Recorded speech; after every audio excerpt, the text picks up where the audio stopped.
So is my liking or not liking this being decided by me or by somebody else?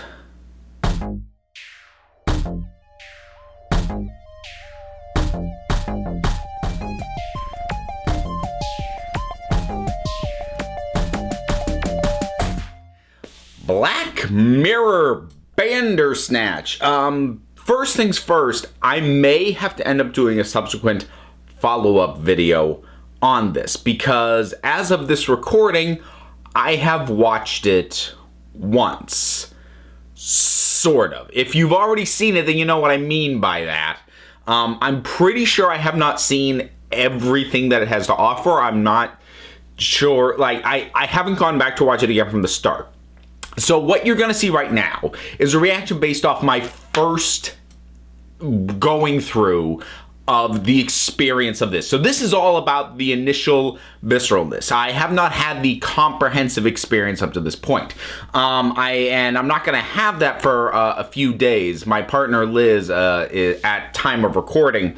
And yeah, so bonus for you. You get 2 videos today because I didn't want to bump other stuff to or have this come out later because I'm excited to talk about it.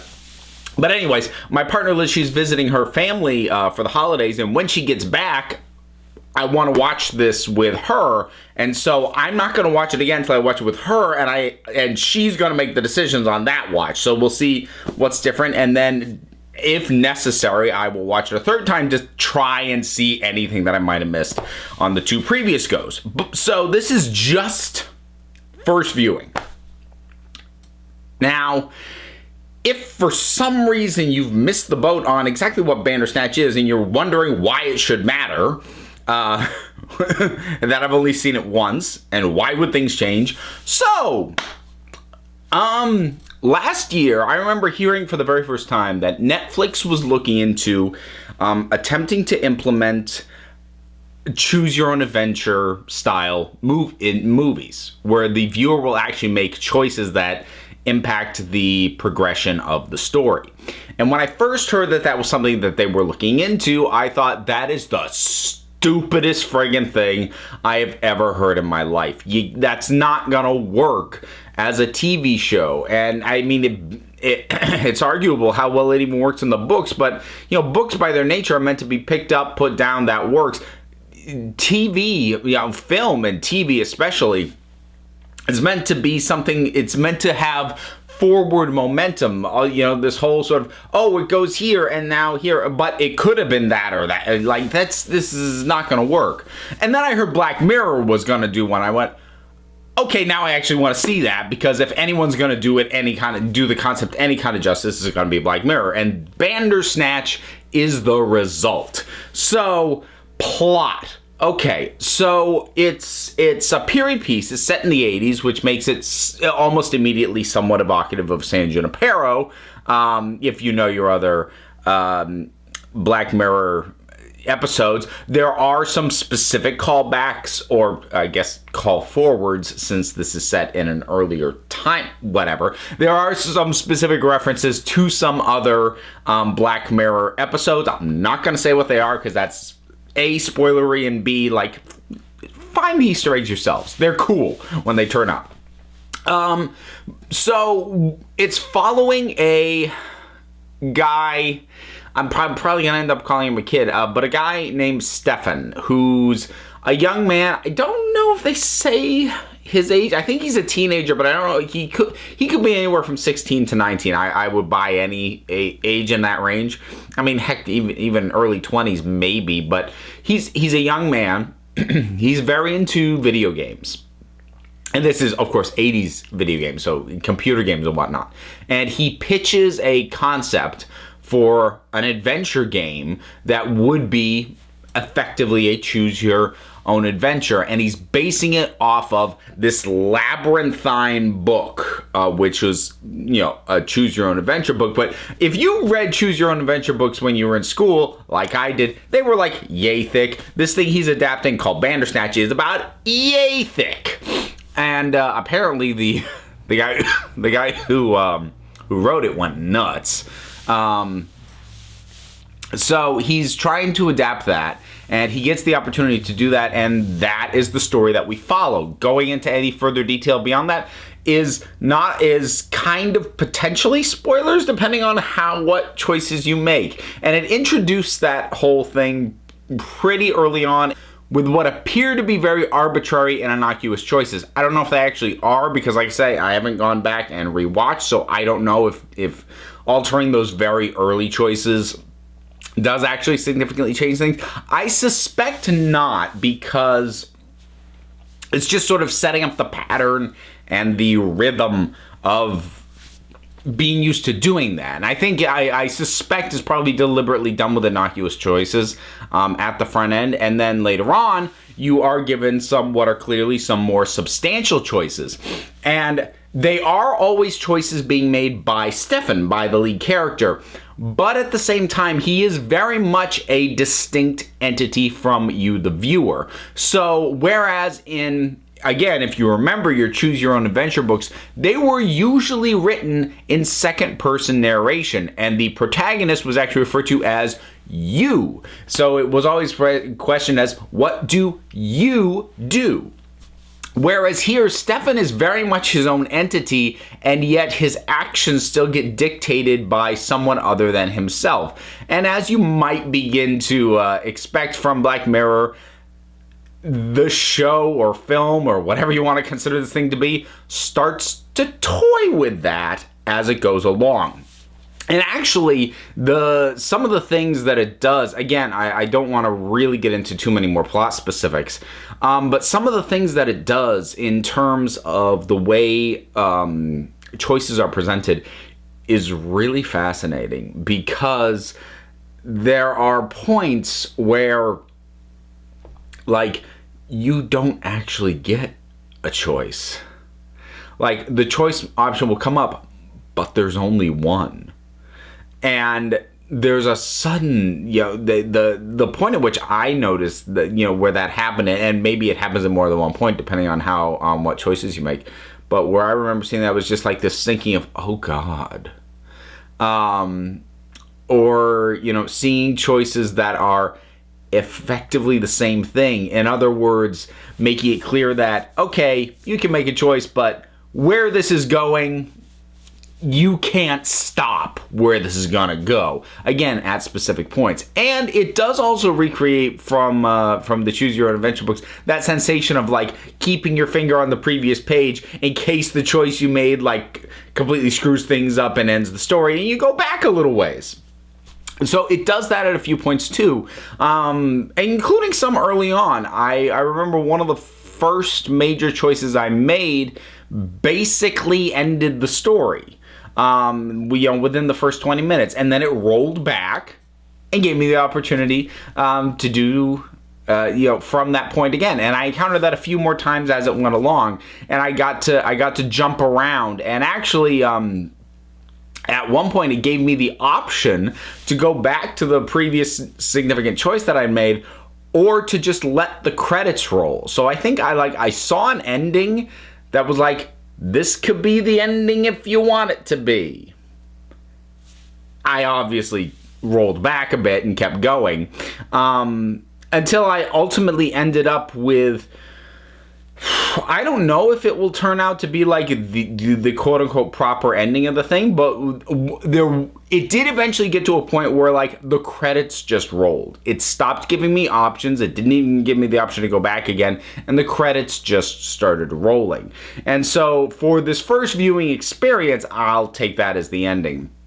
And again, because Black Mirror is clever enough and smart enough, it knows how to make this silly gimmick integral to what's going on, because it's not just a gimmick, it's thematic to the entire story being told. Because the character is working on a project that's about choices. It's about what he's making is in parallel to what you're watching and experiencing. And as things start to head in some of the directions that they can go, and the way that sometimes these choices, you feel deliberately railroaded, and that's the way things kind of have to go, because there is a quote-unquote proper way for the story to go, and it doesn't feel like it's cheating. It feels like it's saying something with that. This is one of the more existential Black Mirror projects. It is still technology based, like much of Black Mirror is, but every now and then Black Mirror can get quite existential in its thinkings. It tends to do that when it touches on the cookies a little bit. I remember thinking that, I saw USS Callister, which was the very first Black Mirror episode I ever saw. The existential quandary of what it is you're seeing. I think this is the show's hardest dive into existential questions, and it handles them pretty well. I'm not sure I can say that it comes to a definitive conclusion, but given the nature of the narrative, I'm not sure it should. It was evocative of a number of things. I actually found myself thinking of Donnie Darko as I was sort of in the home stretch of the thing, which... And like thinking of that comparison in a positive way, which is odd because I don't actually like Donnie Darko. I remember thinking it was one of the most overhyped things I'd ever seen, but it did sort of feel somewhat evocative of that in terms of tone and some of the ideas, just at least in my opinion, done way better. And yeah, this is. Oh, and here's another thing. I don't know if anyone else had this happen. And this was weird and cool. And threw me off right at the get-go. So, I don't know if it's because I have Black Mirror on, my list of, things that, on the Netflix, my list. I have Black Mirror on there.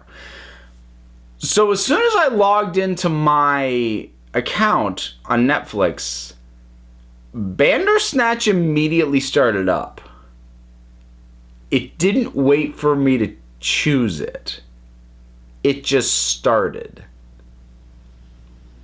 Which was weird. And perfect. And yeah... I haven't looked at reviews or anything yet, so I don't know if that'll be mentioned by anyone else or if it happened to other people. But yeah, that was an interesting touch. This thing is an experience, and I mean, if you like Black Mirror, you've probably already seen it by the time you're listening to me, but I'm not sure I could recommend it as a first go at Black Mirror. I think you need to have your footing be on firm ground in terms of what Black Mirror tends to be before you try and watch this. But it's an experience, and it's the kind of thing that I'm not sure is ever going to work again, because this level of immersion into the concept so that it's not a gimmick. The thing is, that's what you need to do to have it work any decently, but I don't know if you could tell too many other kinds of stories other than this one. I don't mean narrative plot, I mean thematically. I'm not sure you can tell any other kind of story with this gimmick that elevates it beyond a gimmick. So as far as I'm concerned, they may have put the entire concept to bed in one shot. Yeah. I don't even know how I'd... if I ever do a ranking of all the Black Mirror episodes again, I don't even know where I'd begin to put this. It's good, though. And it's fascinating. And, yeah. See it. Do it. Whatever you consider the experience of this thing to be, go do that. Bandersnatch. What did you think about it? Oh, you know what? I'll do one. I'll add one other thing here, just for point of reference. So, spoilers, legitimate spoilers. Okay, so The point at which the credits just started rolling for me at the very end was after Stefan had gone back and found the rabbit, which first of all was a little bit of a for me because my favorite stuffed animal growing up was a rabbit. Didn't look like his, but like that was a little bit like, oh god, and you know, when he gets that as his young self and he goes with his mother and on the train that derails, and the grown-up Stefan just dies in, you know, the middle of a therapy session. And that was the point at which the credits started rolling. And I don't know if that is the definitive ending or like the intended ending, because like I said, I haven't gone back and seen what else there is yet, and I haven't like looked up a wiki, and I won't not until I get to watch it again with Liz, and that won't be for a few days. So I may actively be avoiding the comment section on this video, but that was where the credits started going, and I felt like that's as close to a happy ending as this story was gonna get, isn't it? He died as a child. That's the happy ending. And that's Black Mirror for you. Okay, we'll wrap it up there. What did you think about this thing? Whatever you thought, drop something down in the comments. Let's talk about it. Like I said, I probably won't look at the comment section on this video until I've seen it at least another full time through. But a whole other bunch of stuff you can do down there, because there's buttons and there's links. You can make choices about clicking on them, possibly even going to the Patreon and supporting me. You will have choices as to what level you want to support me at. I'll stop banging that sort of gimmick of the choices thing. But there's other links down there as well. You can check them out if you feel like it. If you don't, that's fine too, because at the end of the day, folks, you're the council. I just run the meetings, assuming that nobody is making my decisions for me. And until next time, this council is adjourned.